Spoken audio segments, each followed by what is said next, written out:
Bem, então, boa noite mais uma vez, para quem eu não dei boa noite aí, irmãos que entraram aí depois, tá? A gente vai iniciar, continuar aqui o nosso curso aqui no nosso ITG, da Igreja dos Irmãos.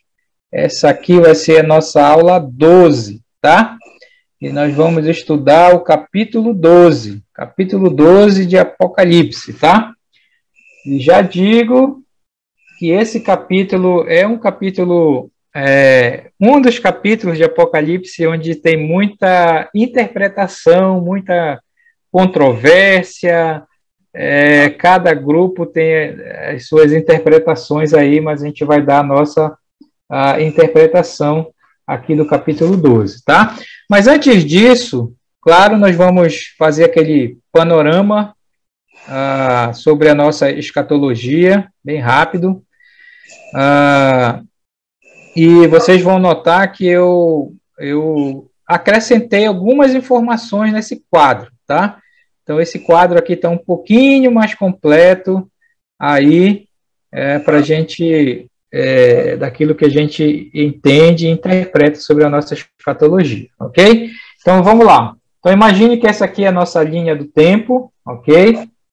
E a gente vai jogar os eventos aqui dentro. Então, a primeira coisa é que hoje nós sabemos que nós estamos na época da igreja, tá? Época da igreja, ou dispensação da igreja, ou tempo da graça, como os irmãos queiram colocar, tá? Então, para nós, estamos na época da igreja, e quando a gente lê o livro de Apocalipse, estuda o livro de Apocalipse, a gente entende que isso se refere ao capítulo 1 ao capítulo 3, tá? De Apocalipse. E aí, quando a gente fala que nós estamos na época da igreja, isso já define uma linha teológica, uma corrente teológica, uma escola teológica daquilo que nós aqui da Igreja dos Irmãos seguimos, que é o dispensacionalismo, tá? Então, nós seguimos a linha dispensacionalista, tá? O que é uma dispensação? Uma dispensação é uma época, tá? Então, nós cremos que Deus se revela em épocas bem distintas, tá? Então, nós estudamos sobre as 7 épocas lá no curso de escatologia mesmo, tá? Então, qualquer coisa é só me pedir que eu envio esse curso para vocês aí, para vocês assistirem essas aulas, tá? Mas nós seguimos a linha dispensacionalista, ok? Por isso que nós falamos que nós estamos na época da igreja. Nem todos os grupos são dispensacionalistas. Quem não é dispensacionalista, geralmente é aliancista, tá?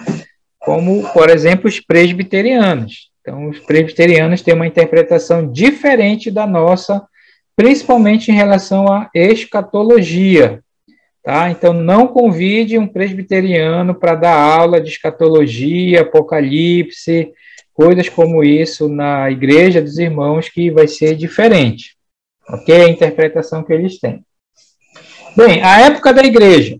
Quando é que vai terminar a época da igreja? A época da igreja vai terminar com o próximo evento escatológico, que é o arrebatamento. O que é o arrebatamento? É a volta de Jesus para os santos. É quando Jesus vem buscar a sua igreja, ok? Nem todos os grupos creem no arrebatamento. Por exemplo, os aliancistas, eles não creem no arrebatamento secreto como nós cremos. Eles creem na volta de Jesus, mas apenas a chamada segunda vinda. Tá? Eles não creem no arrebatamento. Nós cremos no arrebatamento. 1 Tessalonicenses 4, 1 Coríntios 15, João 14 e outros textos que falam que Jesus ele vai voltar para buscar a sua igreja. Quando vai acontecer o arrebatamento? Nós não sabemos. Pode ser daqui a 1 ano, 10 anos, 1000 anos, 1 minuto, 1 segundo. Tá? Nada está impedindo o arrebatamento. Não há sinais para o arrebatamento. Tá? Guerra, rumores de guerra, nada disso é sinais para o arrebatamento. Nada está impedindo Jesus de vir e levar a sua igreja, ok? Isso dentro da visão dispensacionalista. Uma informação aqui que eu coloquei é que nesse momento acontece a ressurreição da igreja. ou seja, todos os crentes que fazem parte da igreja vão ressuscitar, que estiverem, já morreram, vão ressuscitar no arrebatamento. Então, há essa ressurreição aqui para os crentes da igreja. Quem estiver vivo no dia do arrebatamento será transformado e os mortos em Cristo ressuscitarão primeiro, como disse Paulo em 1 Tessalonicenses 4. Ok? Em acontecendo o arrebatamento, segue-se a chamada tribulação, ou a grande tribulação, tá? Então, a tribulação é o período de julgamento de Deus, dos juízos de Deus sobre esse mundo. Então, dentro do Apocalipse, do capítulo 4 até o capítulo 18, está falando desse tempo da tribulação, tá? Então, olha só, a tribulação, ela acontece depois do arrebatamento da igreja, ok? Isso define uma linha teológica que nós seguimos também, que é o pré-tribulacionismo. O que é o pré-tribulacionismo? A igreja será arrebatada antes da tribulação. Isso quer dizer que, para nós, a igreja não passa pela tribulação. Então, tudo que estiver aqui dentro da tribulação, a igreja não vai passar. Ok? A tribulação começa quando o anticristo fizer um acordo de paz de 7 anos. Então, nesse momento da assinatura desse acordo, começa a grande tribulação, ok? A grande tribulação, ou a tribulação de 7 anos, tá? Então, nós não vamos ver a assinatura, nós não vamos ver a manifestação do anticristo, tudo isso vai ser depois que a igreja for arrebatada. Então, a tribulação, ela dura 7 anos, que é dividido em 3 anos e meio e 3 anos e meio, 3 anos e meio iniciais, 3 anos e meio finais. Então, o que é que nós temos que fazer? Os capítulos que falam da tribulação de Apocalipse, a gente está tentando encaixá-los dentro desse período aqui. Então, ora está falando dos 3 anos e meio iniciais, ora está falando dos 3 anos e meio finais, tá? A chamada grande tribulação é aqui nos 3 anos e meio finais, tá? Então, é aqui nesse tempo que realmente as coisas vão acontecer, porque nesse primeiro período de 3 anos e meio iniciais é o tempo que o anticristo vai estar enganando o mundo com a falsa paz, ok? Então, a tribulação ela vai durar 7 anos, tá? Por que 7 anos? Botei a informação nova aqui agora, tá? É a última semana da profecia das 70 semanas de Daniel, lá do capítulo 9. Então, quando nós lemos sobre essa profecia das 70 semanas, nós sabemos que a última semana de Daniel falta ser cumprida. É uma profecia ainda não cumprida, tá? Então, são semanas de anos, não de dias. Uma semana são 7 dias, mas no caso são 7 anos, tá? Que é a última semana de Daniel. Então, é por isso que a tribulação, esse tempo aqui dura 7 anos, para se cumprir a profecia das 70 semanas.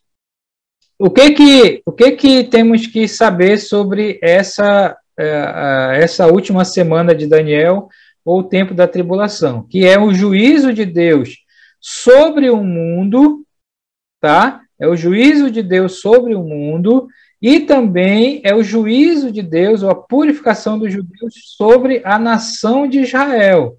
Porque quando nós lemos as 70 semanas, você vai ver lá que diz: 70 semanas estão determinadas sobre o teu povo e tua santa cidade, ou seja, sobre os judeus. Então, não é para a igreja. Esse é o argumento mais forte que nós temos para que a igreja não passará pela tribulação. Ok?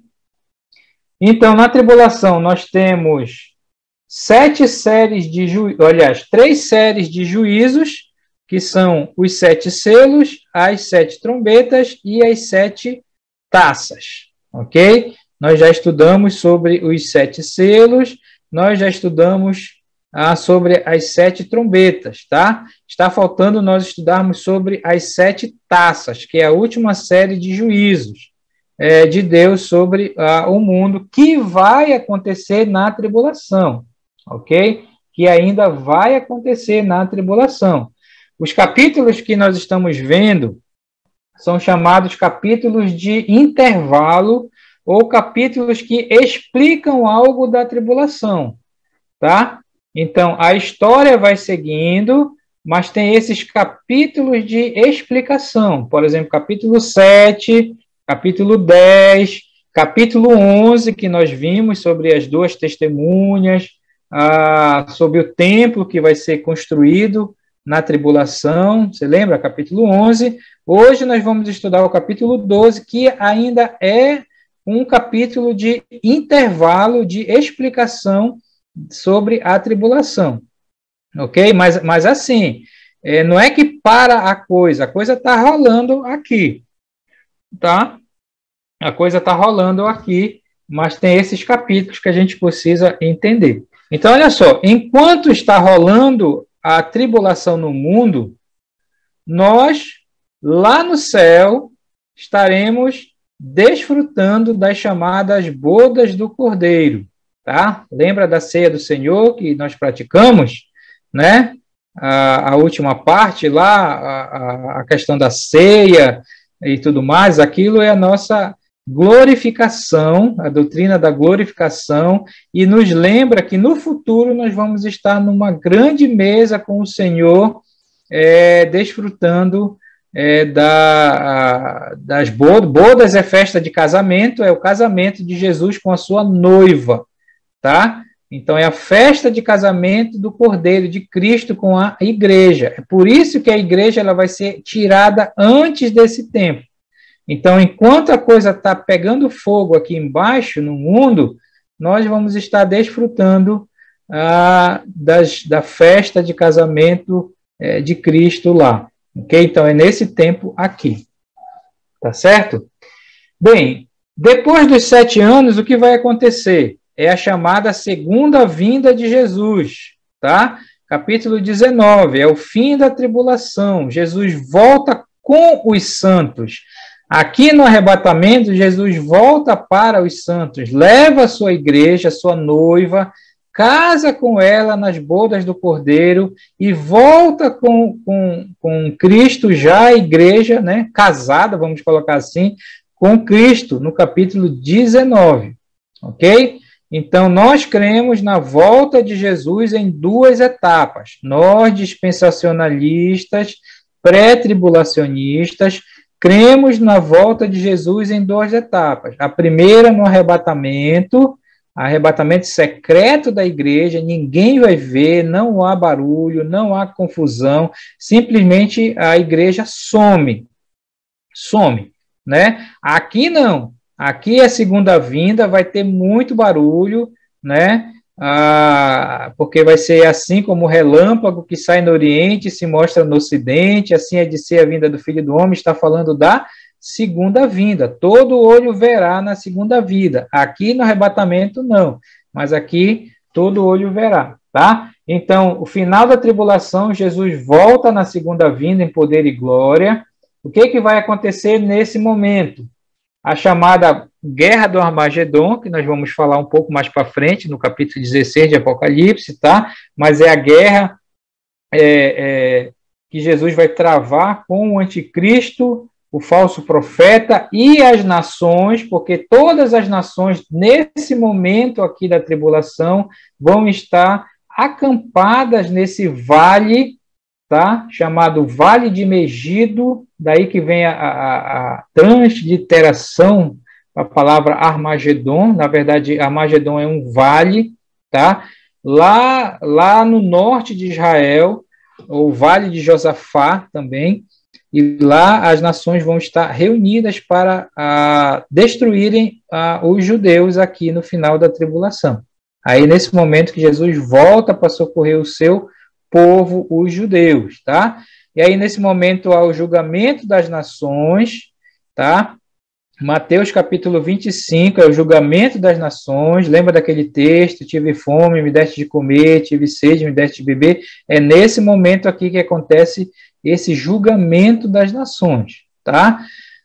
Satanás, ele vai ser preso nesse momento aqui, ele vai ser aprisionado por 1000 anos, tá? E a razão que ele vai ser aprisionado é porque depois disso vai se seguir o milênio.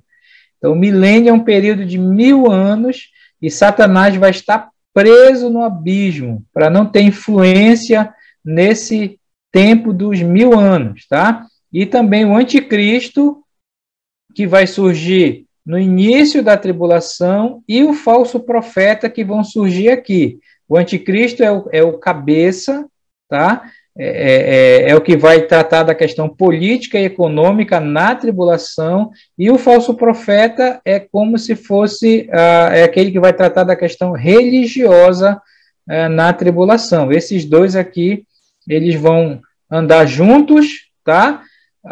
Aí no tempo da tribulação, e mais o Satanás, que é o dragão vermelho, que a gente vai ver hoje, que representa Satanás, formando assim a trindade diabólica. Né? Nós temos a trindade santa, que é Deus Pai, Deus Filho e Deus Espírito Santo, e aí tem também a trindade diabólica, que é o dragão vermelho, que é Satanás, o falso profeta, que seria como se fosse o Espírito Santo, e o anticristo, que seria como se fosse Cristo, o Filho, tá? E eles vão ser, esses dois aqui vão ser lançados para o lago de fogo, direto, e Satanás vai ser preso, ok? Depois disso, sim, eu vou ter essa informação aqui sobre a ressurreição, tá? Então, nesse momento aqui, entre a volta de Jesus e o início do milênio, acontece pelo menos 2 ressurreições, tá? Poderá ser juntas ou não, alguns acham que é junta, alguns outros acham que não, mas se for, é bem próximo, tá? Mas o que é essa ressurreição? É a ressurreição dos santos da tribulação, ou seja, os crentes que vão morrer aqui na tribulação, eles vão ser ressuscitados nesse momento aqui. Alguns vão entrar vivos, tá? Mas aqueles que morrerem da tribulação vão ser ressuscitados aqui, ok? Apocalipse capítulo 20, versículo 4, e também Apocalipse 7, que nós já vimos sobre a grande multidão no céu, e o 5º selo, os mártires que estão clamando debaixo, é esse povo aqui. Não são a igreja já foi redimida, arrebatada, casada, voltando com o Senhor. Esse é um outro grupo chamado os santos da tribulação. E também é bem provável que nesse momento aqui ressuscitem os santos do Antigo Testamento, tá? Daniel, Abraão, Davi, todos os santos do Antigo Testamento das dispensações anteriores, desde Adão, tá? É bem provável que eles ressuscitem aqui. Por quê? Porque os santos do Antigo Testamento, eles não esperam o céu, tá? O que os santos do Antigo Testamento esperam é o milênio, tá? Porque no milênio é que o Messias que eles tanto esperam vai reinar sobre o mundo, tá? E as profecias não cumpridas para os santos do Antigo Testamento serão cumpridas aqui no milênio, ok? E quando nós falamos de milênio, também define uma linha que nós seguimos, que é o pré-milenismo. O pré-milenismo tem a ver com a segunda vinda de Jesus. Então, o pré-milenismo diz que Jesus ele volta na segunda vinda antes do milênio, ok? E, principalmente, nós pré-milenistas cremos que esse milênio será um milênio, um período de 1000 anos literais, onde realmente Jesus vai estar reinando em Jerusalém como o rei do mundo, tá? Cumprindo assim as profecias, e vai ser um tempo de 1000 anos literais, 1000 anos literais, e muita coisa vai acontecer nesse 1000 anos aqui. Aí a gente tinha que ter um estudo só sobre o milênio, tá? Mas vai ser um tempo de justiça, um tempo de prosperidade, um tempo de paz, Jesus reinando sobre o mundo, sem a influência de Satanás, que ele vai estar preso aqui, ok? E o mundo vai girar aqui nesse milênio. Então, por isso somos pré-milenistas. Tem grupos que são amilenistas, tá? Como os presbiterianos. Os presbiterianos não creem no milênio literal, tá? Eles creem no milênio espiritual, e dão as interpretações dele. Não, nós cremos no milênio literal de 1000 anos, porque somos pré-milenistas, pré-tribulacionistas, dispensacionalistas, ok? Como é que vai terminar esse tempo do milênio? O tempo do milênio vai terminar com a chamada rebelião final. Não confundir a rebelião final com o Armagedon.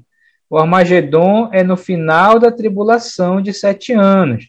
Essa rebelião final é no final do milênio, depois de 1000 anos de milênio, tá? O que é essa rebelião? Lembra que Satanás está preso? No final do milênio, Satanás vai ser solto. E por que ele vai ser solto? Para ele fazer a última peneira sobre o mundo. Porque o que acontece? Muitos aqui no milênio não vão estar com o coração voltado para Deus e com Jesus, tá? Vão estar lá desfrutando e tudo mais, mas quando Satanás é solto, ele arrasta uma multidão para uma última rebelião contra Deus e contra Cristo, e eles vão ser derrotados com certeza, tá? Satanás é solto, depois ele é derrotado e ele é lançado para o lago de fogo, onde já vão estar lá o anticristo e o falso profeta, 1000 anos, como dizia o pastor Bill, se curtindo, só os dois lá, nesses 1000 anos lá, tá? No lago de fogo. Depois chega Satanás lá, aí, ok? Depois disso, nós temos o chamado o grande trono branco. O que é o grande trono branco? É o julgamento dos ímpios. Isso quer dizer que, nesse momento aqui, todos os ímpios vão ressuscitar, ok? Todos os ímpios, desde Caim, que passou pelo Antigo Testamento, passou pela época da igreja, passou pela tribulação, passou pelo milênio, todos os ímpios que morreram até aqui vão ressuscitar aqui. É aquele texto, deu o mal aos mortos, o além, o abismo, né? E tudo mais, é aqui, são os ímpios, tá?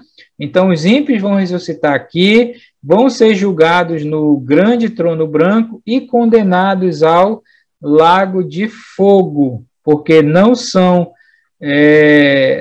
nasceram de novo, né? Não fazem parte da igreja, não fazem parte dos santos do Antigo Testamento, não fazem parte dos santos da tribulação, não se converteram verdadeiramente no milênio e, principalmente, o nome deles não estão escritos no livro da vida. Decidiram seguir Satanás e vão para onde Satanás vai, que é o lago de fogo, ok? Então, esse é o último estágio aí. E depois disso, segue-se a chamada eternidade, novo céu, nova terra, tá? A nova Jerusalém, que será a nossa habitação nesse novo céu e nessa nova terra aí para a eternidade, que nós vamos estudar lá nos últimos capítulos de Apocalipse, tá? Fechando esse quadro, eu coloquei mais essa informação aqui, só para a gente lembrar que nós seguimos a linha futurista, temos a visão futurista. O que é a visão futurista? Entendemos e interpretamos as profecias e o livro de Apocalipse, a grande parte para o futuro. Então, tudo aqui, depois do arrebatamento, no livro de Apocalipse, a partir do capítulo 4, está para o futuro. Então, nós temos a visão futurista. Cada grupo tem sua visão aí em relação a esses eventos, né? Por exemplo, os adventistas, eles têm uma visão histórica do livro de Apocalipse. Eles vão encaixando cada capítulo de Apocalipse dentro da história do mundo, né? Então, eles têm essa visão histórica, né? Os presbiterianos, eles têm uma visão simbólica de Apocalipse, que tudo é simbologia, nada é literal, tudo é simbólico, né? Em Apocalipse. Nós temos a visão futurista, que entendemos que o Apocalipse é literal, sim, ainda que haja simbologia, como nós vamos ver nesse capítulo 12, que é muito simbólico, mas que tem uma coisa literal por trás. Tá? Nós não temos a visão simbólica, como os presbiterianos, mas nós sabemos que há simbologia em Apocalipse, ok? Então temos essa visão futurista. Tudo que nós estamos vendo aqui está para o futuro, que vai acontecer depois do arrebatamento da igreja. Ok? Então, essa aqui é a nossa visão escatológica, tá? Nós aqui, da Igreja dos Irmãos, temos essa visão, e aqui a gente coloca as nossas interpretações, aqui dentro, tá certo? Alguma pergunta, algum comentário? Notaram algumas informações a mais que eu coloquei nesse quadro para nós, como a questão das ressurreições, né? Ressurreição da igreja, ressurreição dos santos da tribulação do Antigo Testamento e ressurreição dos ímpios, tá? Aqui a linha que a gente segue, para ficar bem, e algumas outras informações aí. Alguma pergunta? Um comentário? Tá tranquilo? Bem, a gente tem visto isso desde o início, né? Eu falei que cada capítulo a gente ia estudar porque encaixa aí dentro da interpretação, tá certo? Ok, então, feito isto, nós vamos entrar agora no capítulo 12, tá? Capítulo 12 de Apocalipse. E só lembrando de novo, capítulo 12 é um capítulo de intervalo. É um capítulo de explicação da tribulação. Vai um pouquinho para trás, tá? Mas explica basicamente o que vai acontecer na tribulação, principalmente esse meio da tribulação para o final, ok? Então, você tem que ter essa interpretação e que o que nós vamos ver ainda está para o futuro. Para o futuro. Não pode generalizar para a nossa época da igreja, senão a gente vai errar a interpretação. Tá bom? E também esse capítulo tem muitas interpretações aí. Tá? É bem figurativo, mas a gente vai dar a nossa interpretação. Então vamos lá, meus irmãos. Aí aproveitar aqui o nosso tempo. Capítulo 12 de Apocalipse. Capítulo 12 de Apocalipse. É o capítulo da mulher e o dragão. Famoso capítulo da mulher e o dragão, tá? Então, o versículo 1 diz assim: Viu-se grande sinal no céu, a saber, uma mulher vestida do sol, com a lua debaixo dos pés e uma coroa de 12 estrelas na cabeça. Ok? Então, vamos lá, meus queridos. Então, João diz que ele vê esse sinal, veja que era um grande sinal, a ideia é que era uma coisa para explicar algo, tá? Aí, e esse sinal que ele vê era essa mulher estava vestida do sol, bem brilhante, tá? Tinha a lua debaixo dos pés dela, e tinha uma coroa na cabeça com 12 estrelas, tá? Com 12 estrelas. Bem, a pergunta é, quem é esta mulher? Quem é esta mulher? É Israel. Israel? Tá. Deixa eu dizer algumas interpretações. Por exemplo, a Igreja Católica Apostólica Romana, se você for estudar com o padre, ele vai dizer que a mulher é quem? Essa mulher representa a Maria. A Maria, mãe de Jesus, ok? A Maria, mãe de Jesus. Para o catolicismo, a mulher é Maria, mãe de Jesus. Para o adventista, que tem uma visão histórica do livro de Apocalipse, ele vai dizer que essa mulher representa algum período na história, que eu não lembro o que eles falam lá. Tá? É alguma época na história da humanidade que representa essa mulher. Ok? Para os presbiterianos, os aliancistas, eles vão dizer que essa mulher é quem? É a?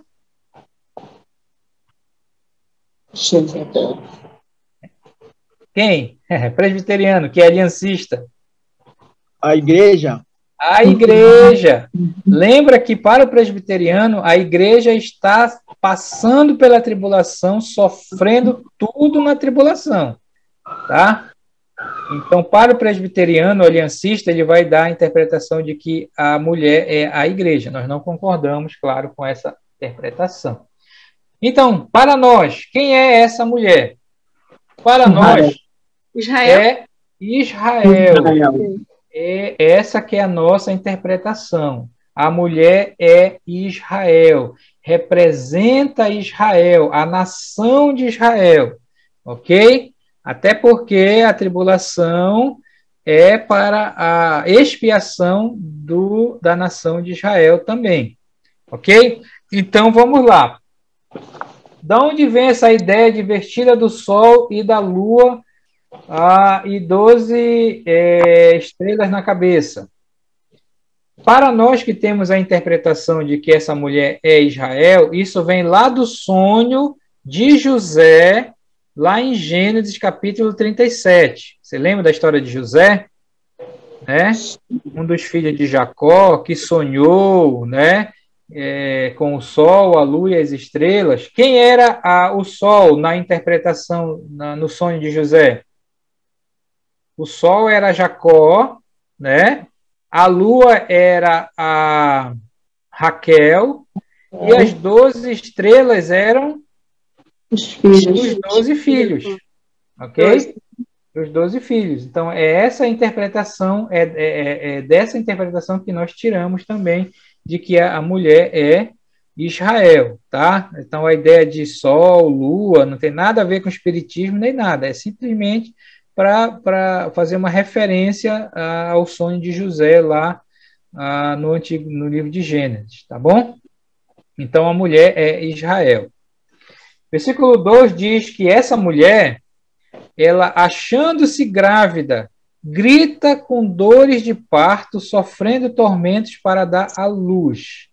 Ok? Então, essa mulher que ele vê, ela está grávida, ok? Está gritando com dores de parto, normal, nada extraordinário, né? E ela está sofrendo para dar à luz, ok? A dar à luz. Sem olhar aqui, se essa mulher é Israel, quem é o filho que vai nascer de Israel? O filho é Jesus Cristo. É Jesus, tá? O católico vai dizer, então tá vendo? Então a mulher é Maria, porque Jesus nasceu da Maria, mas não é a interpretação correta, né? Jesus era judeu, lembra disso, ele veio da nação de Israel, tá? Então o filho que ela vai ter é Cristo. Okay? Então veja que isso é como se fosse assim, um panorama da história de Israel que está passando aqui. Tá? É como se fosse uma encenação, uma peça passando aqui de Cristo. Tá? Versículo 3, vem a outra figura. Então diz, viu-se também, quer dizer, João vê, outro sinal. Então, o primeiro sinal era a mulher grávida, e o outro sinal que ele vê é o quê? Eis um dragão. Um dragão, esse dragão ele era grande, ele era vermelho, João está descrevendo. E ele tinha, olha lá o detalhe, ele tinha com 7 cabeças, 10 chifres. E nas cabeças, 7 diademas. Então vamos lá à interpretação. Quem é esse dragão? Satanás. Exatamente. O dragão é a representação de Satanás. O próprio texto vai dizer depois, tá? Mas é Satanás. Então, é Satanás, o diabo, dragão vermelho. Agora, esse dragão lá na tribulação, tá? Diz que ele está com 7 cabeças. Então, olha o número 7 aparecendo de novo, 7 selos, 7 estrelas, 7 trombetas, um monte de 7, né? 54 vezes no livro de Apocalipse aparece o 7. 7 é o número de Deus, acima do 666, que é o número de Satanás, né? Então, 7 é o número de perfeição, é o número de completo. No caso aqui não é perfeição, porque Satanás não é perfeito, tá? Mas é o caso, é a questão de completo.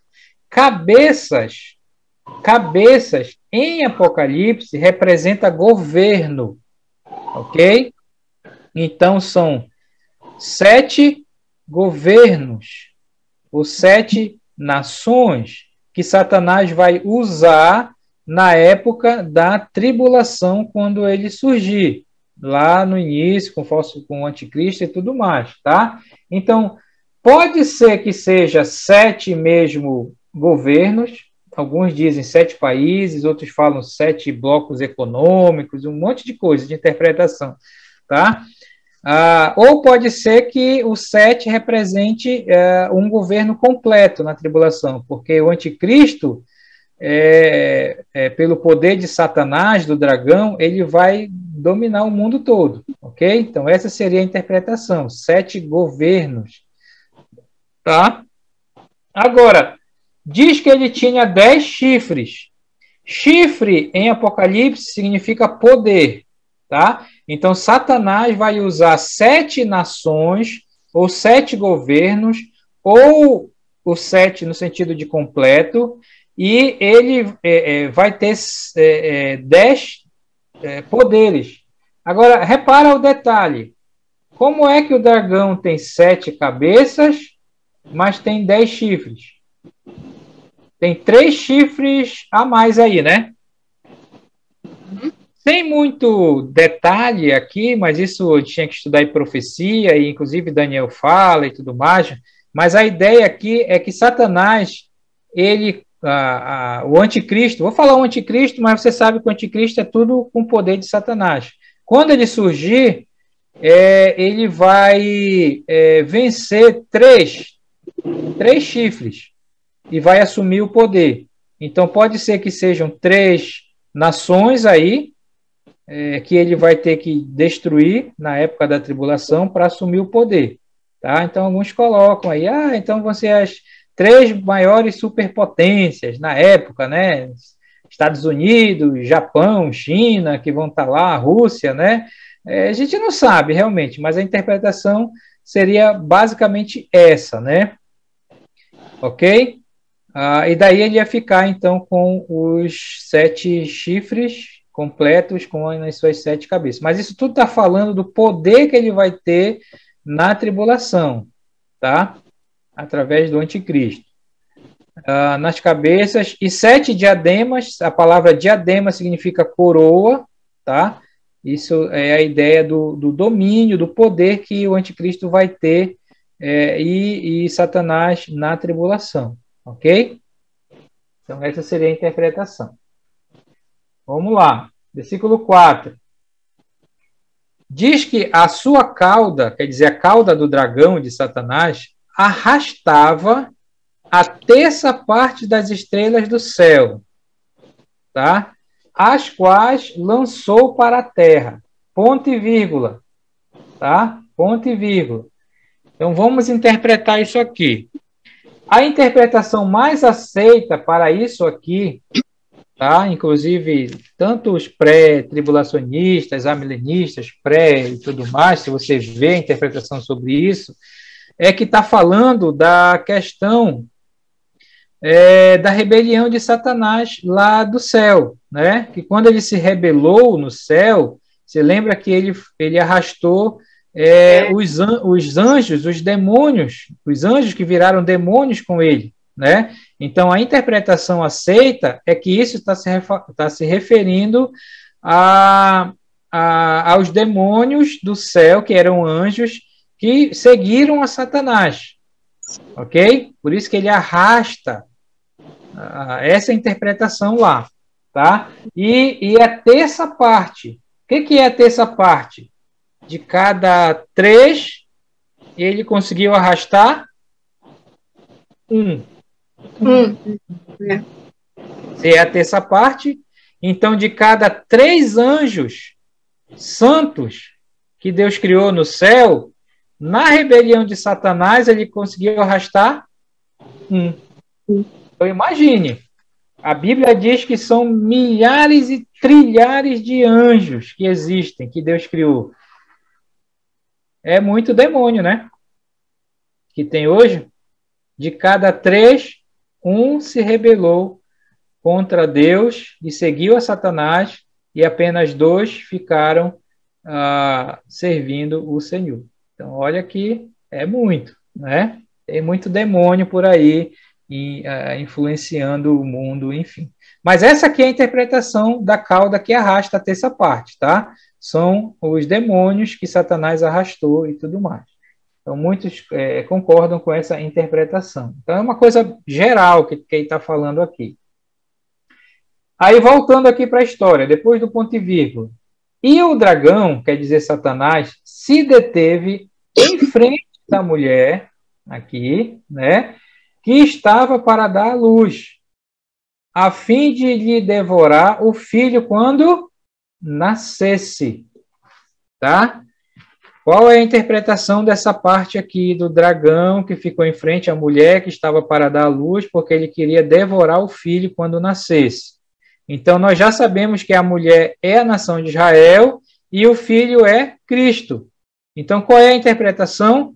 É que Satanás sempre quis devorar o filho, acabar com Cristo, né? Quando é que Satanás soube que Jesus viria? Você sabe, na Bíblia? Qual é a primeira profecia messiânica que existe na Bíblia? Quem sabe? 1 ponto na prova. Cara, Vai, pode falar. Eu vou dar um chute aqui. Chute lá. Eu creio que lá em Gênesis que fala que Jesus ia pisar na cabeça dele. Quem concorda, quem discorda? Vamos lá, fale aí que é para me ver se está saindo o som aqui ou se não já foi arrebatado. E vocês ficaram, ou ao contrário, né? Quem concorda aí com Isaac? Você sabe esse texto?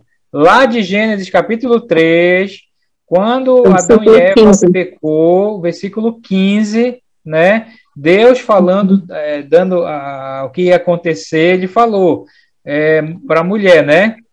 Que da mulher viria, aliás, ele estava falando para a serpente, né? Da mulher viria um descendente, né? Como é que diz esse versículo? Alguém leia lá, Gênesis 3,15, para nós. Porém, inimizade entre ti e a mulher, entre a tua descendência e o seu descendente. Este te ferirá a cabeça e tu lhe ferirás o calcanhar. Exatamente. Pode marcar esse versículo aí, que é o primeiro versículo messiânico. É o primeiro versículo que fala da vinda de Cristo. Tá? Porém, inimizade entre ti e a mulher, quer dizer, entre a serpente e a mulher, que está falando de Eva, né?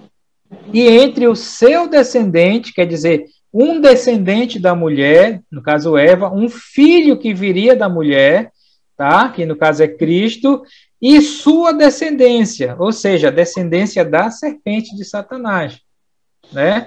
Então ele falou, quer dizer, o descendente da mulher iria ferir a cabeça da serpente, mas a serpente iria ferir o seu calcanhar. Qual é a interpretação disso? O que é pior, ferir a cabeça ou ferir o calcanhar? Quem mata quem? A cabeça. A cabeça. Seria a cabeça. Né? Então, Jesus iria pisar na cabeça da serpente. Olha aí, parece coisa de pentecostal. Pisa na cabeça da serpente. Né? Isso significa que Jesus, desde ali, a derrota de Satanás já estava decretada. Porque ele ia pisar. Pisar na cabeça é acabar. Não tem... Pisou na cabeça, já era. Né? Agora, quando fala que Satanás iria ferir o calcanhar de Jesus, isso é uma referência aos sofrimentos que Jesus ia passar. Tá? Então, esse realmente é a primeira referência messiânica. Tá? Desde ali, Satanás tenta acabar com os descendentes da mulher. Quando ele via que um descendente da mulher nascia e poderia ser o Messias, o que ele fazia? Ele tentava devorar, acabar aqui. Por exemplo, lá em Gênesis mesmo, né? De repente, um dos filhos de Eva nasce, chamado Abel, cara justo, servia a Deus. O que Satanás pensou? Já é o cara que vai me derrotar, vou acabar com ele. Pá! Usou Caim, matou o homem. E aí vem por toda a história dos profetas e tudo mais, até chegar em Jesus, né? Em Jesus. Satanás tentou acabar com Jesus. Qual foi o episódio? Logo no seu nascimento. Com Herodes, né? Tentando matar Jesus ali, criancinha. Satanás estava por trás de tudo aquilo. É o quê? É isso que está falando aqui. Então, isso aqui é uma visão geral da nação de Israel e Jesus e o Satanás. Tá? É essa interpretação que a gente dá. Ok? Aí, olha só o versículo 5. Nasceu-lhe, pois, um filho varão quer dizer homem. Não foi mulher, mas foi homem, Jesus, que há de reger todas as nações com cetro de ferro. Quando é que isso vai acontecer? Quando é que Jesus vai reger todas as nações com cetro de ferro? No milênio. No milênio. Isso é uma referência ao milênio. Toda vez que você vê expressões como essa aqui, principalmente no Antigo Testamento, os profetas, está falando do milênio, que é quando isso vai acontecer. Aí fala, e o seu filho, Jesus, foi arrebatado para Deus até o seu trono. Isso é uma referência à assunção de Jesus. Quer dizer, Satanás não conseguiu devorar o filho que nasceu da mulher Israel, Jesus. Tá? Ele foi arrebatado para Deus lá e já era, não conseguiu. Até Jesus estar por esse mundo, ele tentou, mas ele não conseguiu. Então, até aqui é uma visão geral da coisa. Você está entendendo? É um geralzão aí. Aí, versículo 6, diz assim: a mulher, quer dizer Israel, porém, fugiu para o deserto, onde havia Deus preparado um lugar para que nele a sustentem durante 1260 dias. Então, olha só. A partir daqui do versículo 6, ele volta para a tribulação. Tá? Depois dele ter feito toda essa visão geral, agora ele volta para a interpretação. E a interpretação aqui é do meio para o final. Por que do meio para o final? Porque a perseguição a Israel vai começar no meio da tribulação. Até o meio da tribulação, do início para o meio, eles estão sendo enganados. Eles estão achando que o anticristo é Cristo, o Messias, que eles tanto aguardam até hoje, né? E eles só vai cair a ficha para eles no meio da tribulação. Quando o anticristo falar assim, olha, enganei vocês, eu vou entrar nesse templo e vou profanar esse templo e eu sou Deus. E agora eu vou perseguir vocês. Isso tem relação com o que Jesus falou lá em Mateus 24, quando ele disse que quando vocês virem o abominável da desolação de que falou o profeta Daniel, está falando do anticristo, né? O que Jesus disse? Fujam para o deserto. Jesus falou a mesma coisa. Então, aqui está se cumprindo a profecia de Jesus. Fujam para o deserto, não voltem para pegar a capa, ai das que estiverem grávidas, ore para que a fuga não seja no inverno e tudo mais. Quer dizer, ele está falando desse período aqui. Então, isso aqui é a profecia se cumprindo, que vai se cumprir, porque é futuro, tá? De Mateus 24, que Jesus falou. Então, olha só o detalhe. Fujam para o deserto, a mulher, onde Deus havia preparado um lugar. Quer dizer, quando a gente estuda a profecia no Antigo Testamento, a gente sabe que nesse período Deus vai preparar um lugar para alguns judeus, tá? Uns poucos judeus vão ser protegidos em algum lugar no deserto na época da tribulação. Eu esqueci a referência, mas fala até o número, não sei se é um terço, está na apostila do seu Bill, né? Não sei se na apostila que o Bruce ele colocou, tá? Mas tem um pouquinho de judeu que quando vê o abominável da desolação de que falou o profeta Daniel, eles vão fugir para o deserto, tá? Então é só uma parte. Aí tanto é que fala aqui, olha, nele a sustentem durante 1260 dias. Quanto é 1260 dias em anos? 3 anos e meio? 3 anos e meio. Nós já vimos essa expressão lá no capítulo 11, que é o tempo do ministério das duas testemunhas, que vai durar 1260 dias. Só que aquilo lá no 11 é do início para o meio. Aqui é do meio para o final. Tá? Então, um grupo de judeus que vai ser protegido por Deus em algum lugar por ali, tá? Da metade da tribulação para o final. Há profecias sobre isso. Está só se cumprindo aqui. Deu para entender ou ficou complicado?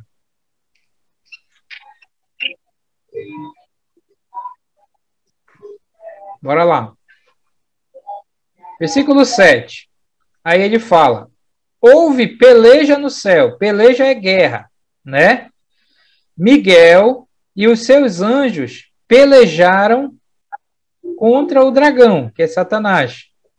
Também pelejaram o dragão e os seus anjos, os seus demônios. Então, olha só. Essa guerra aqui no céu não é o trono de Deus, tá? Não é lá no trono de Deus do capítulo 4, capítulo 5, tá? Essa guerra é provavelmente no segundo céu de Paulo, né? Nos ares, na atmosfera, sei lá, no espaço, sei lá, tá? Mas não é no trono de Deus. Essa guerra que vai acontecer é entre quem? É entre Miguel e seus anjos. Quem é Miguel? Quem é esse Miguel aqui? Miguel é o arcanjo, tá? A Bíblia menciona 2 anjos por nome, o Miguel e o Gabriel. Tá? É bem fácil distinguir a diferença desses dois. O Gabriel é o anjo mensageiro. É o anjo que foi dar notícia para Maria de Jesus que ia nascer, que foi dar notícia para Isabel que João Batista ia nascer. É o anjo que traz as mensagens. Esse é o Gabriel. O Miguel, esse aqui, é o arcanjo protetor dos judeus. Tá? É o anjo de briga. Tá? Briga santa. Tá? Então, o que acontece? Olha só o que vai acontecer. Isso aqui é metade da tribulação. Enquanto o anticristo lá na terra vai estar tocando terror, porque ele vai se revelar como anticristo, na metade da tribulação, Satanás com os seus demônios vão tentar tocar o terror lá para o céu. Olha como vai ser coordenada essa. Parece aquelas milícias, né? Ataque coordenado. O anticristo e o falso profeta na terra tocando o terror. Satanás pega os demônios e vai para o céu para tocar o terror. Só que ele nem chega no céu, porque Miguel já está lá esperando e vai ter essa batalha, essa briga lá nos ares. Tá? O anticristo e o falso profeta vão ter êxito na terra, porque faz parte da profecia, mas Satanás não vai ter. Versículo 8. Todavia não prevaleceram, quer dizer, eles perderam a guerra, a briga com Miguel. O detalhe, essa briga aqui vai ser 1 para 1, vai ser 2 contra 1, vai ser 3 contra 1, vai ser 3 contra 3. Como é que vai ser essa luta aqui? Pensa no que eu falei ainda agora sobre as estrelas da cauda de Satanás. Vai ser 3 para 1, né? Vai ser 3 para 1. Não, vai ser, porque fala que foi de cada 3, um seguiu a Satanás, né? Então, na verdade, vai ser 2 contra 1, não é isso? 2 contra 1. 2 anjos santos contra um demônio. Tinha como eles ganharem? Não, já não iam ganhar mesmo, e ainda mais assim, em desvantagem, né? Mas olha como Satanás é ousado. Ele foi com tudo para o céu, né? Deixou o anticristo na terra tocando terror e subiu com tudo com a sua tropa, mas era 2 contra 1. E fora que Miguel é arcanjo, né? Então, não iam prevalecer mesmo, nem que eles quisessem, né?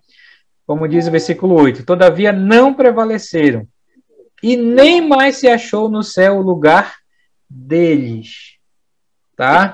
Olha só. É neste momento aqui, na metade da tribulação, que Satanás e os seus demônios vão perder o seu acesso ao céu. Tá? Hoje, parece que eles têm acesso. Da onde é que a gente tira isso? Aqui mesmo desse texto, a gente vai ver mais embaixo, mas a história de Jó. Lembra? Os filhos de Deus, Satanás apareceu lá para acusar Jó, e parece que ele faz isso, ele tem esse acesso. Não sei como é isso, mas tem. Mas nesse momento, na metade da tribulação, já era para eles. Tá? Aí eles não têm mais acesso ao céu. Vão ser expulsos do céu. Isso é futuro, visão futurista. É lá para o futuro, depois do arrebatamento, depois da primeira metade da tribulação. Ok? Vamos ver se isso vai fazer sentido. Versículo 9. E foi expulso do céu quem? O grande dragão, está aqui ele, que é Satanás. A antiga serpente, isso é referência a Gênesis, lá de Adão e Eva. A antiga serpente. Mais explicação ainda, para não ter dúvida de quem é. Que se chama... Satanás, diabo. Diabo e Satanás. O que significa diabo? Diabo significa acusador, tá? E Satanás significa adversário, ok? Mas era esse o nome dele mesmo? Como era o nome dele antes de cair lá no céu? Lúcifer. Lúcifer. O nome dele mesmo era Lúcifer. Lúcifer vem da raiz luz. Isso vem porque ele era um anjo de luz. Ele era o mais bonito de todos, o mais belo de todos, né? E ele se rebelou. Aí agora ele não é mais Lúcifer, anjo de luz. Agora ele é diabo, acusador, e Satanás, adversário, né?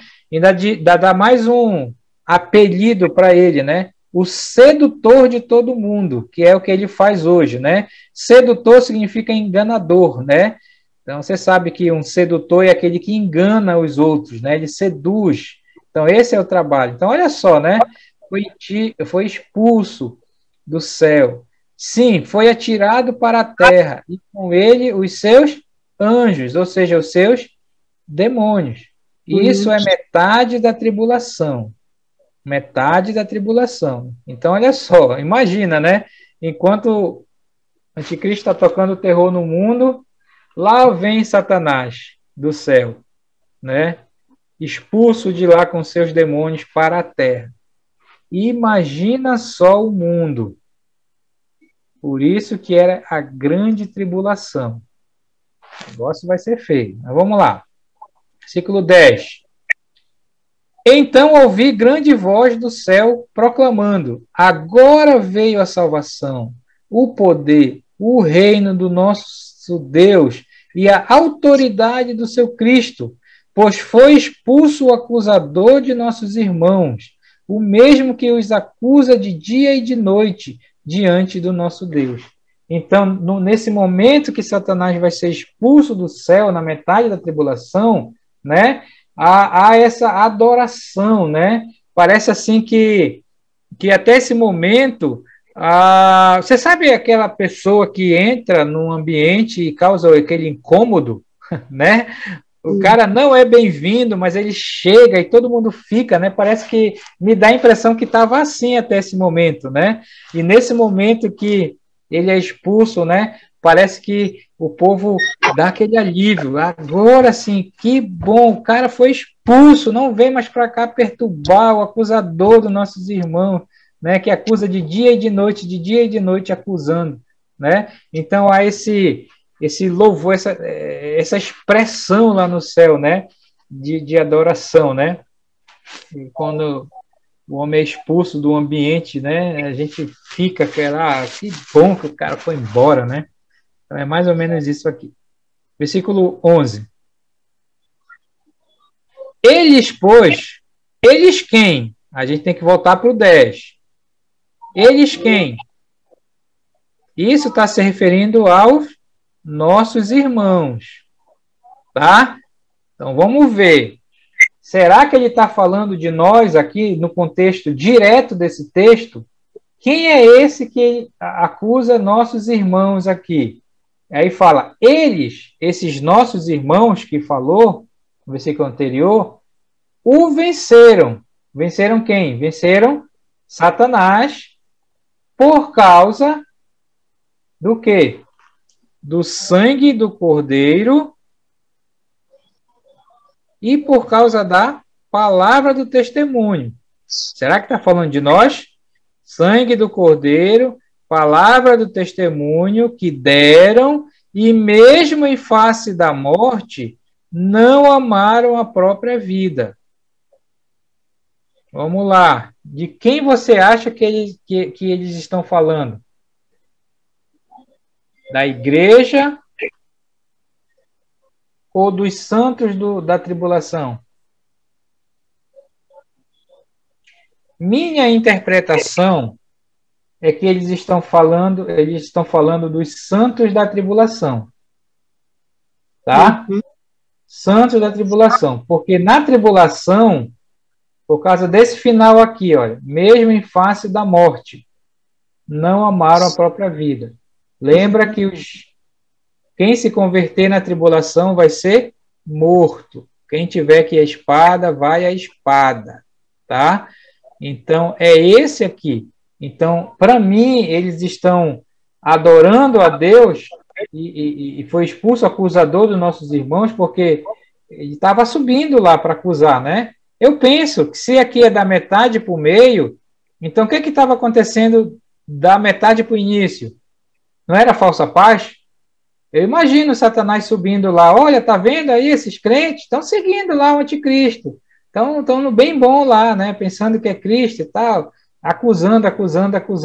Nós que já estamos lá no céu, na representação dos 24 anciãos, imagina a gente ouvindo essas acusações, tá? Então, eu penso, minha interpretação, tá? É que nossos irmãos aqui não está falando da igreja, mas está falando dos santos da tribulação. Venceram Satanás, claro que a gente venceu Satanás por causa do sangue, por causa da palavra do testemunho, mas esse ponto aqui de em face da morte, não amaram a própria vida.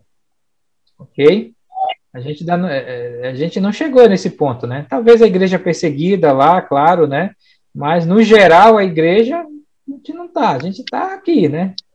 Mas na tribulação, bem, minha interpretação é isso aí. Vamos lá, 12. Aí eles falam, lá no céu ainda, por isso festejai, ó céus, e vós os que habitais, neles habitais. Quer dizer, há uma festa nesse momento que Satanás é expulso do céu, o acesso dele, né? Ele perdeu o acesso dele. Miguel tirou a chave dele do céu, ele não entra mais no céu, né? Então há essa festa no céu, né? Todo mundo lá e tudo mais. Aí, ponto.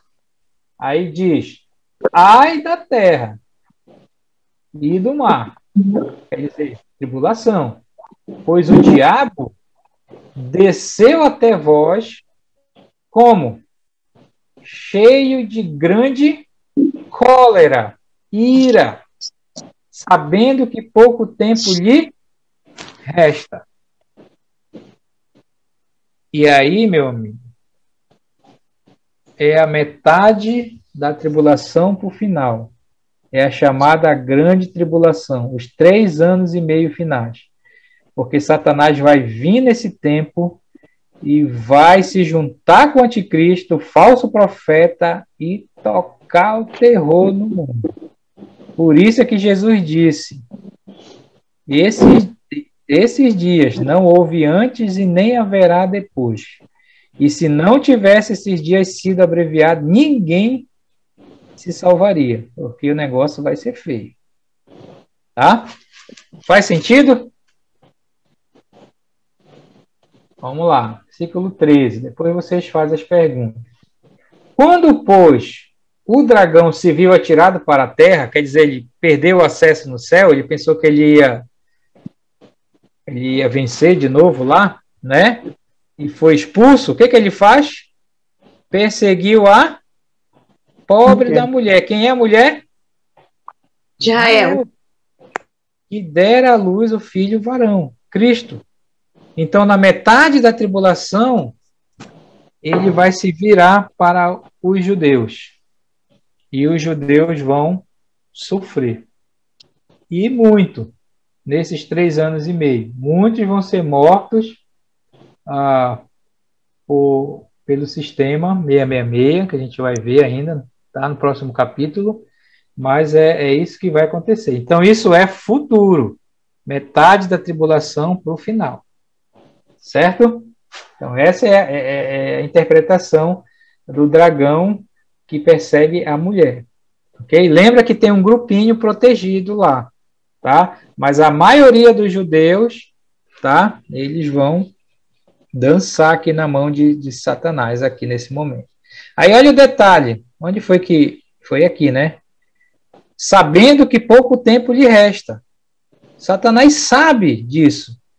Então, parece que nesse momento, quando ele foi expulso, ele vai saber, olha, já era para mim. Mas para mim não tem mais chance, mas eu vou tocar o terror com esse povo aí, nesse pouco tempo que me resta. E aí vai ser terrível.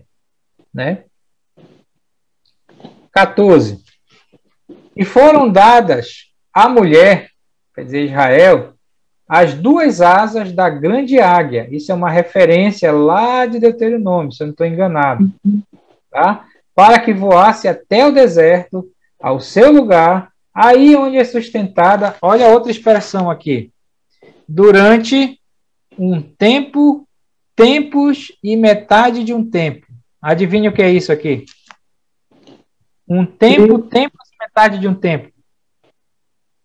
É a mesma expressão para 3 anos e meio. 3 anos e meio. Então, a gente tem em Apocalipse 3 expressões para os 3 anos e meio. Às vezes ele fala 1.260 dias, é 3 anos e meio. Às vezes ele fala 42 meses, é 3 anos e meio. E às vezes ele fala um tempo, tempos e metade de um tempo. Ok? Fora da vista da serpente. Quer dizer, a mesma ideia da proteção de Deus com aquele grupo pequeno grupo de judeus, não sei se é 1/3 dos judeus, a profecia diz lá, acho que é Zacarias que fala, que vai estar protegido de Satanás. Ok?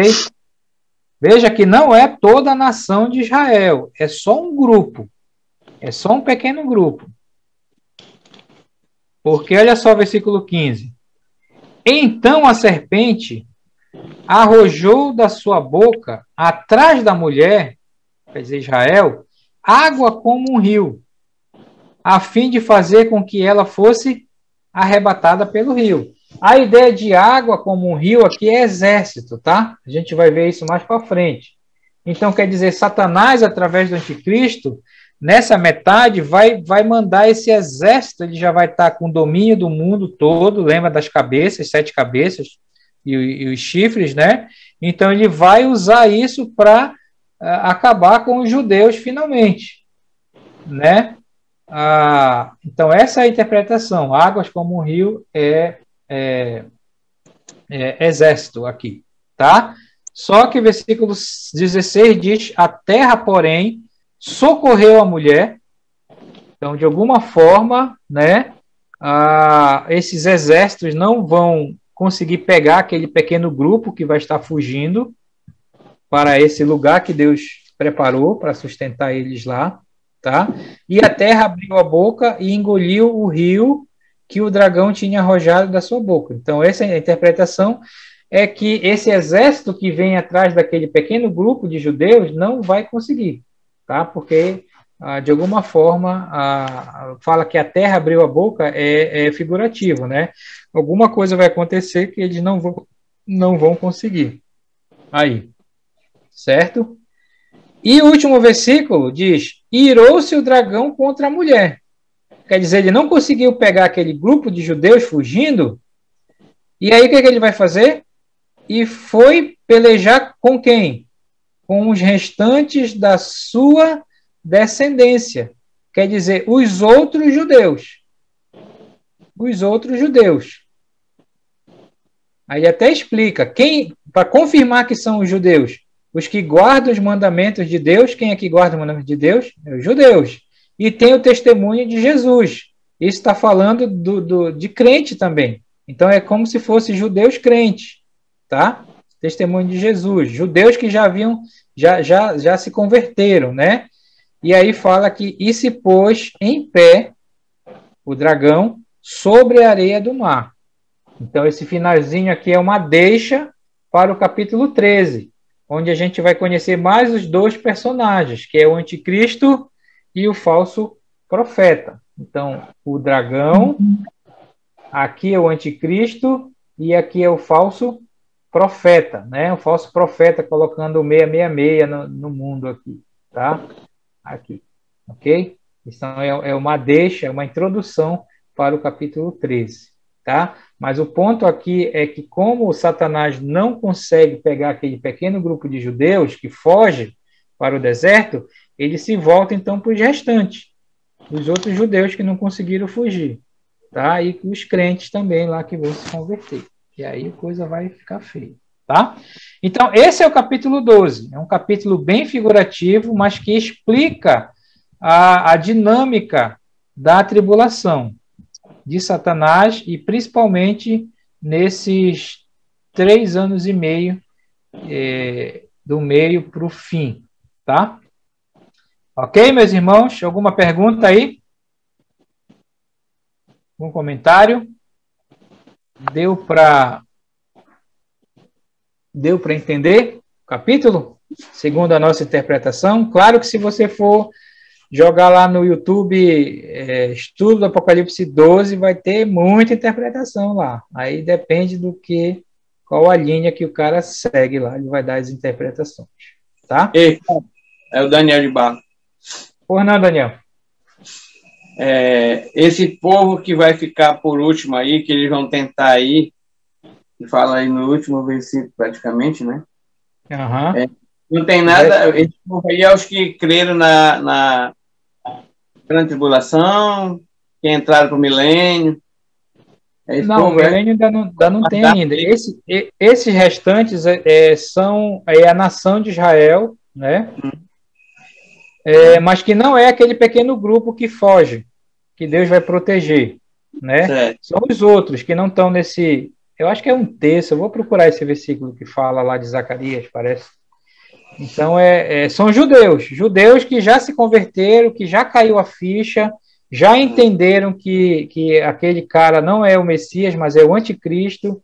Esses aí, que não vão aceitar o sistema, né, do 666 na tribulação, e eles vão ser perseguidos e mortos. Ok? Mortam eles, né? No caso.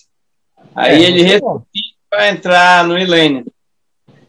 Aí esses que vão morrer, no capítulo 20, versículo 4, eles vão ressuscitar para entrar no milênio. Tá? Esses aí quem são? Que vão morrer na tribulação? Os mártires embaixo do altar, do quinto selo, e aquela grande multidão no céu do capítulo 7, que vai chegar lá e Jesus vai consolar, não vai cair o sol e tal e tudo mais, né? Esse povo faz parte dos que são evangelizados pelos 144 mil? Sim, sim. Eles vão se converter com a pregação dos 144 mil. Os 140, lembra lá, a dinâmica qual é? Quando começar a tribulação, aparece o anticristo. Mas, junto com o anticristo, vai aparecer quem? As duas testemunhas. E as duas testemunhas vão pregar contra o sistema do anticristo. Certo. E aí os 144 mil vão se converter com a pregação das duas testemunhas. Por quê? Porque o ministério das duas testemunhas é limitado. É só nos 3 anos e meio iniciais. Depois elas morrem, o anticristo consegue matar, elas vão ser arrebatadas para o céu, e os 144 mil vão ficar pregando na tribulação. Então, muitos judeus só vai cair a ficha para eles na metade da tribulação, quando o anticristo fizer a profanação do templo da tribulação. Agora, assim, aí esse povo que vão ouvir o evangelho através dos 144 mil, que tu fala aí que no final aí eles não vão ser atingidos, vão ser guardados, eles, mesmo ouvindo o evangelho, aí nesse caso que já são, como os 144 mil vão receber a marca, né, para ser protegidos, não vão sofrer os danos, esse povo aí do final aí, mesmo já é morto, ressuscitado, por que diz aí que ele é protegido? Não, esse aqui que fala que o sangue, onde é que fala? E Deus preparou um lugar para eles, está aqui. Né? A mulher, porém, fugiu para o deserto, onde havia Deus preparado um lugar para eles, sustento. Esses são judeus, tá? É uma pequena parte dos judeus que vai logo se tocar, né?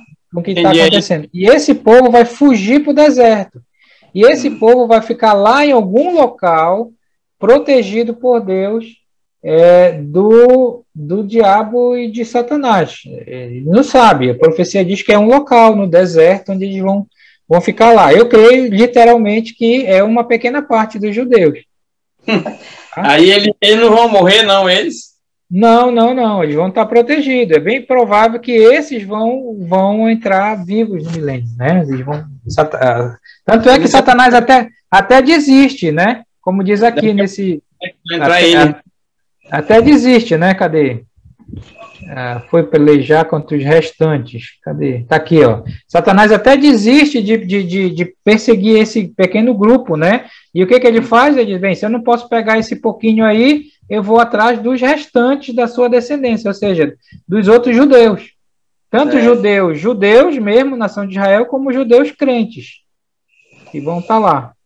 É interessante, né, que eles vão ser guardados ali, né? Não vão ser prejudicados pelo isso vem lá da profecia já.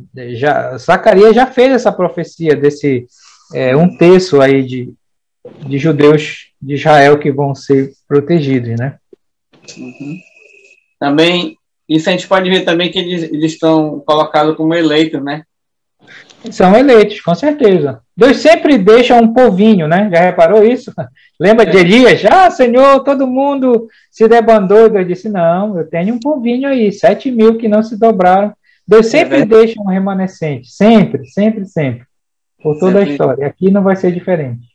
Só para provar para Satanás que ele não tem o poder supremo. Não tem. É interessante. Quem sabe mais sobre Apocalipse no universo? É Satanás. Imagina você pegando um livro e sabendo tudo isso aqui que vai acontecer, né? É, né? Tá certo. Por isso que diz, ele fala, o pouco tempo lhe resta e vai... Ele sabe mais que tudo, que está limitado o tempo dele. Limitado.